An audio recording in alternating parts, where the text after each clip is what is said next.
Good morning, good afternoon, or good evening to you. This is by Hook or by Needles, and I am Sam. And I'm holding here a brioche knit swatch. And the reason I'm holding this when the title of the video is called Fisherman's Rib is because there's not a huge difference in the appearance of Fisherman's Rib and brioche, but there is a huge difference really in the techniques used and the way stitches are worked and that sort of thing. So I've got this as a sample of what brioche looks like, and we're going to compare that to our piece when we're finished. Now, on this piece, if you remember the little tutorial I did, and excuse the cat hair, it's everywhere. You may recall I did do perfect edging, and that's why it's so straight and neat and all the rest of it. I'm going to do what's classed as the perfect edging again on this. So normally with Fisherman's Rib, that's what it's called. I couldn't think of what it was called. Sorry. You would cast on an odd number of stitches, but if you've seen the tutorial on knitting perfect edges, which I'll put in the description box below, you will know that you need to add 3 to that in order to get, to have the stitches that you need at either end to create the perfect edges. So with so I have cast on 2, 4, 6, 8, 10, 12, 14, 16, 18, 20. I think maybe should I cast on a couple more? Maybe I'll cast on 2 more. 21, 22. Okay. Now, in order to it is a 1 row repeat, this pattern, this Fisherman's Rib. It is called a rib because it is like knit 1, purl 1, but you could do knit 2, purl 2 if you wanted to, and you would get a very similar result. It would just be the ribbings would be wider. It is a brilliant stitch. It's like the brioche in the sense that it's fully reversible. It's really soft and squishy and has good drape on it. So it's great for socks. It's great for scarves and things like that, which is one of the reasons why I thought I would show you this stitch. Now, so to start off, I'll get that cat hair out of my mouth. Brilliant. We're going to start off by doing our setup row. This you only need to do obviously once, and then you go straight into the 1 row repeat. But because I'm doing perfect edges, you need to slip the first stitch purlwise with the yarn in front, like that, and then you hold that and you go into the next stitch, and you go into the next stitch, and you are knitting 1. Now that's added a stitch because you've got a yarn over, but when you come back this way, because it's a perfect edging, you are going to knit these 2 together and you'll end up with 1 stitch again. So it's adding a stitch so that there is a stitch to be decreased at the end of the next row. So we've knit 1, purl 1. Now, as you know, with when you change from knit to purl, you need to put your yarn change your yarn from the front to the back or the back to the front. So I've just done a purl stitch. Now I need my yarn to go to the back to do a knit stitch. bring my yarn forward to do a purl stitch, back to do a knit stitch, and so on. And this is a very important part of doing this. If, for example, you do not put your yarn back and you just go straight into knit, you're going to create a stitch. See? You're going to create a yarn over, which is basically what we did at the beginning, but we don't want a yarn over in the middle of our work, which is why we go put the yarn to the back for our knit stitch. And then we purl one, knit one, purl one,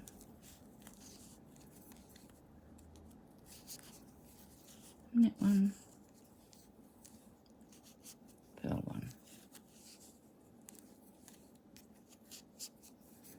Like I said, this is a setup row. This is just to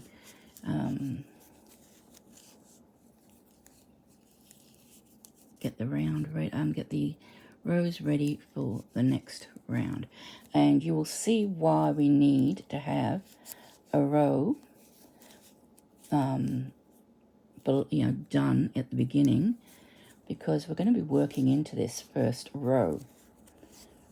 And with this stitch, all your knit rows are going to be working into the row below. And I'll show you how we do that and what that means when we get there. Okay, so we knit, and then we knit the final two together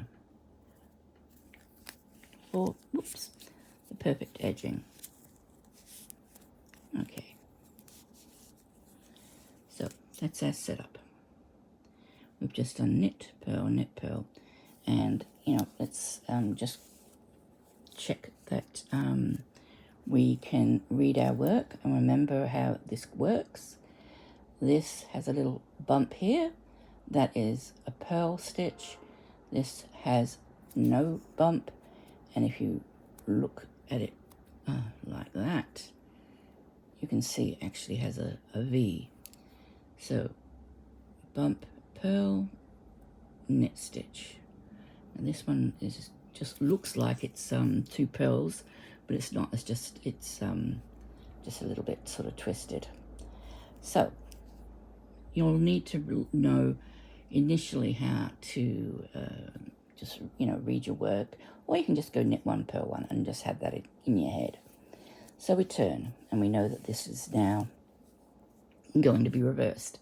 We know we finished with a knit stitch, so this stitch is going to be a purl stitch.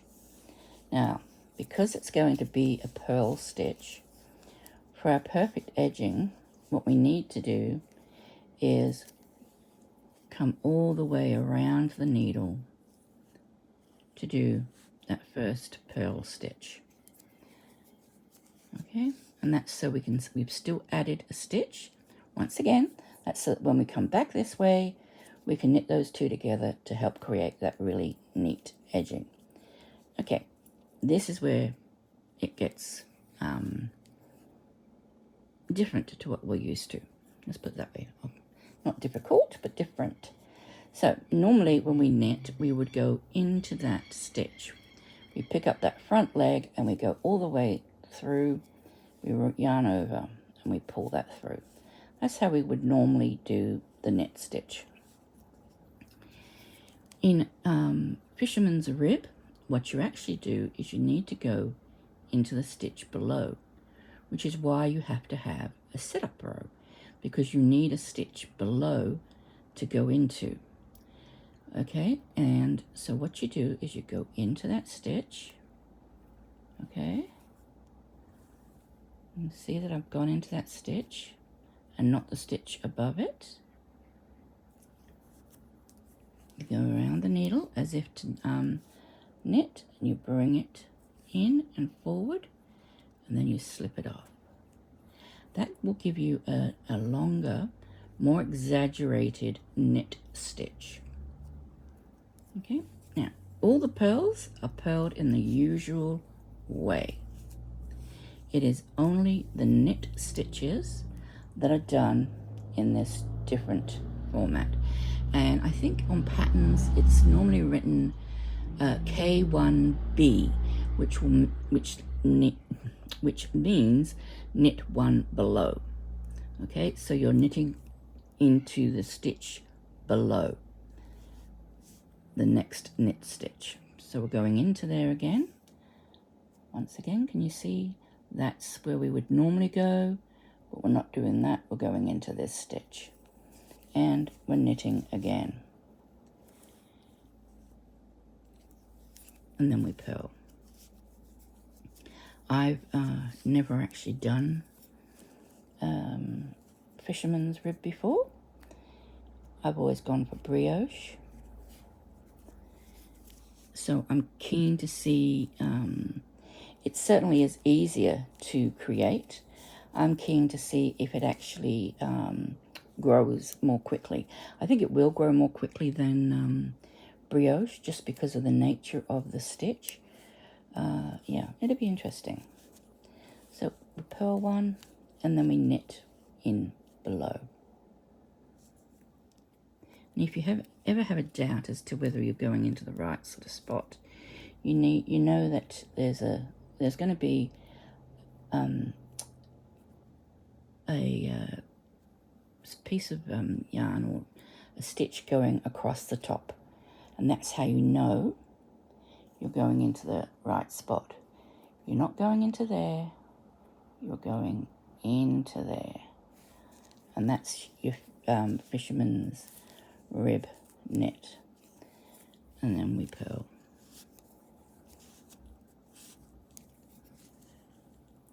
As I say, it's a very easy stitch once you know what you're doing. It's like any stitch that you learn, and this is sort of really the first in a series of stitches that I'm going to do, which are comprised mostly, well, all knitting stitches are comprised of knits and purls, but I'm going to do a sort of series of easy knit purl stitches. So again, we're going in. We can see that there's a stitch bit there. We're going into the bottom stitch, not the top. I'm going to try and show you a few stitches that you can do with just knits and purls that are very simple, that will give you pretty results. I think most of them that I'm thinking of will be also reversible. Okay, so into that stitch,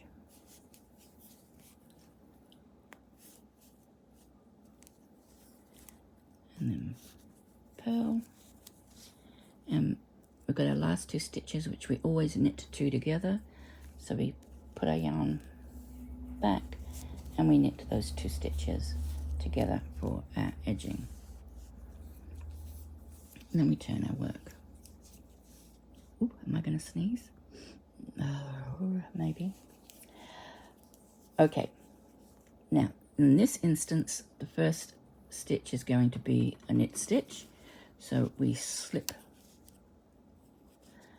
to get our this is our perfect edge stitch. We're going to slip purlwise with yarn in front, and then we are going to go into the stitch below again. So we're not going into that stitch like that, like we normally would. We're going to go in there to the stitch below, and when we knit it, we create a yarn over, we create a new stitch, which is what we need to do so that when we come back the other way, we've got to knit two together. So we purl, and then we knit once again, knit one below. We're knitting one knit stitch below the current knit stitch.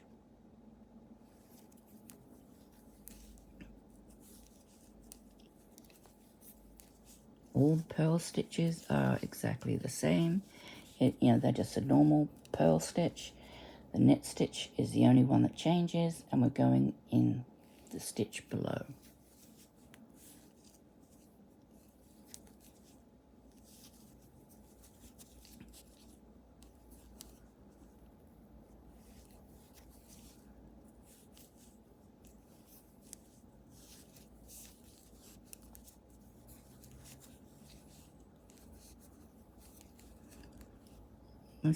This gives you, like I say, a very drapey fabric, depending obviously on the type of yarn you use and whether, the size of the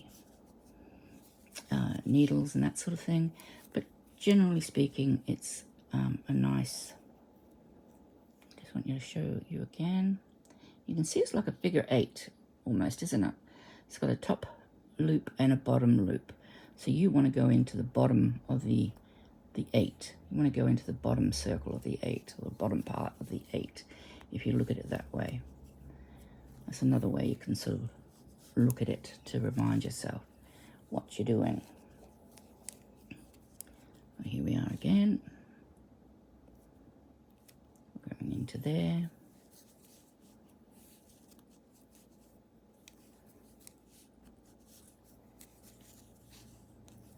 I find ribbing annoying because you're constantly changing from knit to purl to knit to purl, but that's just me. I mean, it's one of those things you have to do when you're making things like jumpers and whatnot, unless,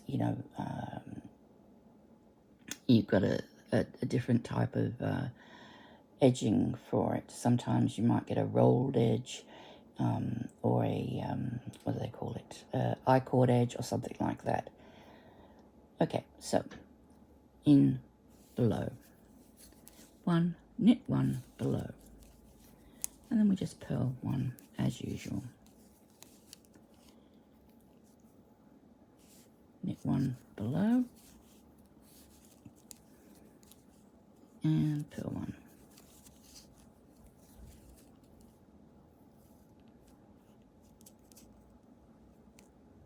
Okay, I'll show you. Now here is interesting because you can see you've got 1, 2. So you don't want to get confused and go into the very, very bottom one where you would then have 2, stitches above it. You're definitely going in just the one below the existing knit stitch. And we're back at the end where we knit 2 together for a perfect edge. As I say, if you want to look at how to do the perfect edging, there is a separate video for that. I'm showing you pretty much how, what you will see in that video anyway, but it doesn't hurt to have a look at that as well. Okay, so we'll just keep going. I want to show you, a few rows because it is the same. Every row is now going to be the same.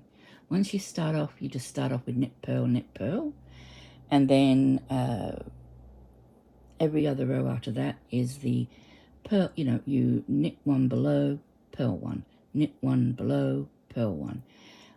So it's a sort of project that you could do watching television once you've got the rhythm and the hang of it. It's what I would call a mindless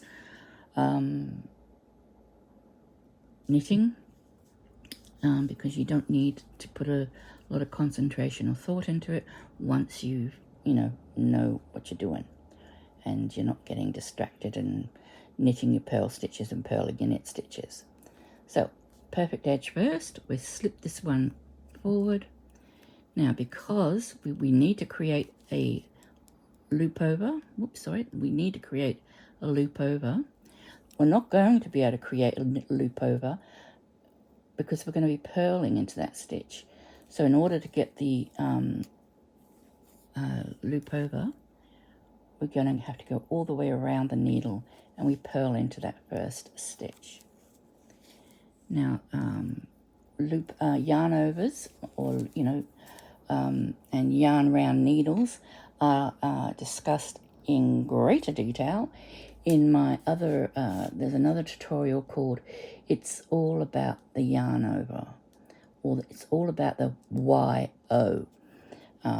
So you can have a look at that if you like as well, to familiarize yourself with why we do a yarn around the needle and not, you know, just try and do it just a yarn over. And here we go again, knit one below.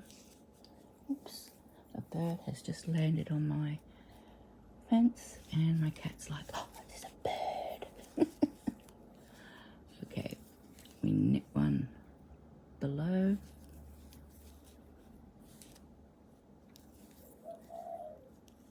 And that's that bird that's just landed there. And we knit one below. So you can also see, if you know, from a distance, that you're going into this stitch. You're not going into this stitch. You can see the V below. That's the stitch you're going into. And what that actually does is elongates this stitch to give it more of the appearance of this. These aren't particularly elongated, but they are stretchy. And I'm keen to see, you know, exactly how this fabric works out. It's a lot easier to knit this than it is to knit brioche, but they are two very different stitches. You can't really, I wouldn't have thought, replace brioche with Fisherman's Rib, because you're going to end up with a totally different texture and everything. Not texture, but well, it's different. I don't know how else, you know, better to explain it than, you know, it's different. You know, you're knitting below, which you do not do in your brioche. I mean, if you feel with your beginner knitting, if you feel confident enough to give the brioche stitching a whirl, you know, what's the worst that can happen? You end up in a little bit of a knotted mess because you're not doing it right, and you pull it out, or you cut a piece of, you know, you cut a bit of yarn off your ball and you toss it in the bin because you messed it up. That's the worst that can happen. You know, you just try things if you want to. If you don't want to try them, don't try them. But you know, that's how, I mean, we all get to that sort of stage where, you know, we all make mistakes, we all stuff up sometimes, and we all throw away bits of yarn. I know I do. You know, I'll go, ugh, especially when I try to unravel. Very often I'll get cat hair or my own hair in there that stops it from unraveling. Okay, once again, stitch below.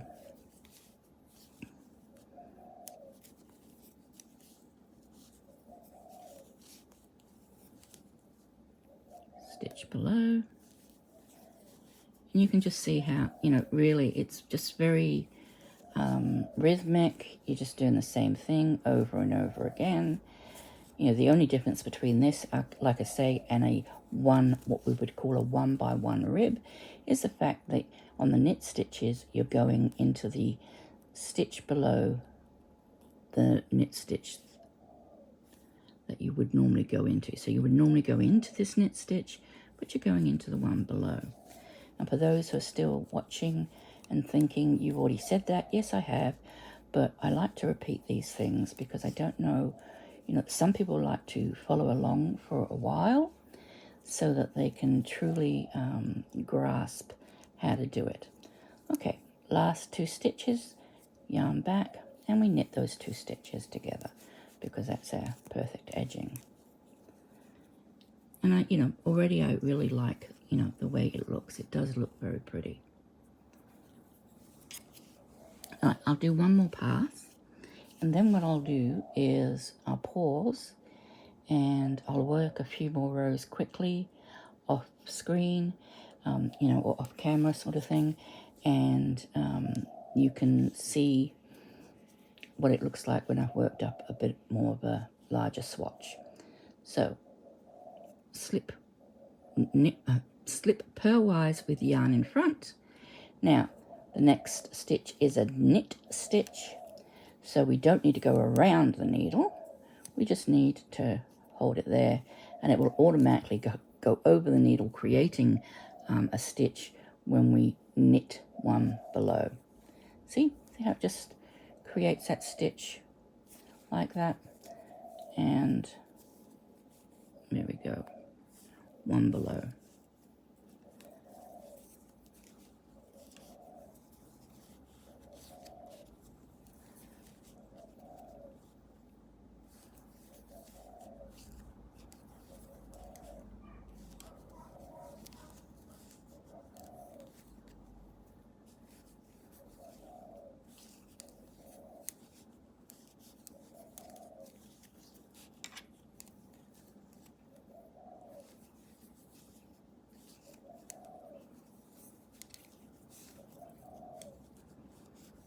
Now this, I'm just, I'll get to the end of the line and see how wide this is.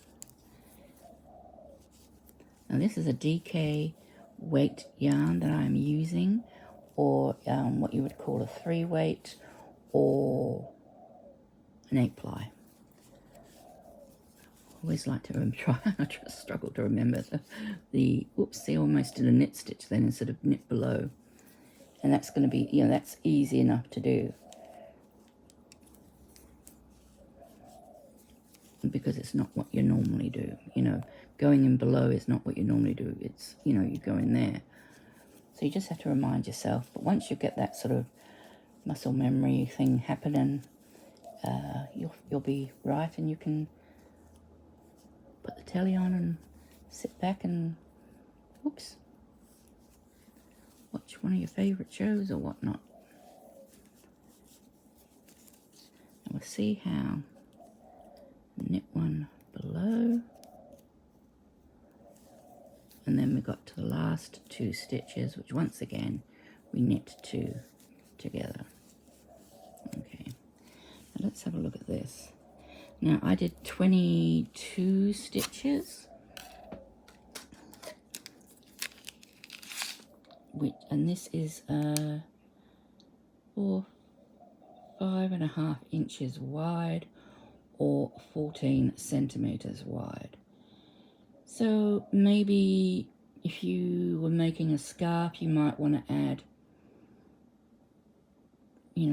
4 more stitches, and that would probably bring you up to over 6 inches, or 6.5 inches, or 16 centimeters.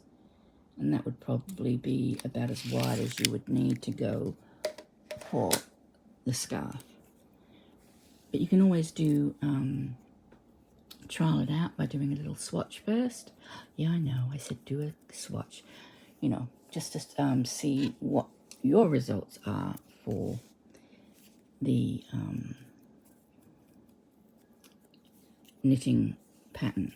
All right, so like I say, I'm gonna just stop it there. I'm gonna knit a few more rows off camera. I'm just watching birds, sorry. And then I will be back to show you the results. Okay. I'm not sure how many extra rows I worked, but now you can see my tension was a bit off with my perfect edge, so it's not very perfect at all, but that's just because I think when I was demonstrating how to do it, I wasn't holding the yarn tight enough, because as you can see, the other end is fine. So just ignore that. We'll just ignore that bit. I'll put my thumb over it so it doesn't look like I've done it, so it looks like I've done it deliberately. Anyway, so this is the fabric we get. It's very soft. It's very thick. So it is like the brioche. In fact, this piece seems to be thinner than this. This doesn't seem, doesn't seem to have as much stretch as the brioche. It has a lot of stretch that way, the same as brioche does, but still not quite as much stretch, but is still very stretchy. It's very easy to produce. It gives you, as I said before, a nice reversible pattern, and very easy to create. So that is your Fisherman's Rib. I do hope it's achievable for you. I think it's you know, as long as you concentrate where you're putting your needle for the knit one belows, I can't foresee too many issues or problems. Yeah, once again, I would suggest, like if I were a beginner right now, I would put in a lifeline. Actually, if I were a beginner right now, I'd probably frog to get this, make sure I got that tighter, but we'll pretend that that's fine. And then, so I would put in perhaps a lifeline now, and you can pretty much count these rows as being 2, 4, 6, 8, 10, 10, 11. So there's about 11 rows there, because each of these is 2 rows, because we're working in the row below. I think that's the way it works, but don't hold me to that. Like I said, this is the first time I've ever done Fisherman's Rib. I do like it. I think it would look actually quite pretty in a variegated yarn even. But let's see if it's shrunk in width at all, since I've added a few more rows. Yeah, what was it before? Was it 5.5? No, it was 4.5, wasn't it? Because I said, was it 5.5? You know, it was 4.5, which was about 12 centimeters. So, yeah, you're going to need to add at least, I'd say 4 stitches. So start off with 26 stitches. If you're going to go for a scarf, and see how that is. Of course, if you want a wider scarf, you add on more. If you want a narrower scarf, you leave it as it is, or you take off a few stitches. This would also make a brilliant rectangular shawl. So you could, you know, really go very, very wide, you know, for a rectangular shawl. But all you would need to do is say, okay, I know this is 22 stitches. If I don't measure the edges, and I just go from there to there, it's 4 inches, which is 10 centimeters. So I can say 20 stitches is 10 centimeters or 4 inches. So if I want a rectangular shawl to be 40 centimeters wide, okay, which is sort of that wide. You'd probably want it to be even wider than that. But if I wanted it to be a 40 centimeter wide shawl, which is 15, almost 16 inches wide, then I would multiply by 4, because this is 10 centimeters or 4 inches. Multiply it by 4. Well, 4 4s is 16, and 4 10s is 40. So that's how you can determine, you know, if you've just done a swatch with me to practice, that's how you can work out how wide you need to make your actual garment that you're going to make, whether it be a shawl or a scarf or whatever. So you would just, you know, you might find that yours isn't 10 centimeters, it's only 9, or it might be 12 for the 20 stitches, and that's fine too. You just multiply, you know, then you sort of go, okay, well, you know, if I multiply that by 4, that's 22, it's 44. So it's just that little bit wider, isn't it? It's goes to 44, which would be 17.5. So, you know, that's just a way of working out how many stitches you need. Oh my, yeah, my will is going in. That just works out how many stitches you would need to cast on for whatever you wish to do. Okay, that's the lot. Please leave any questions in the comments.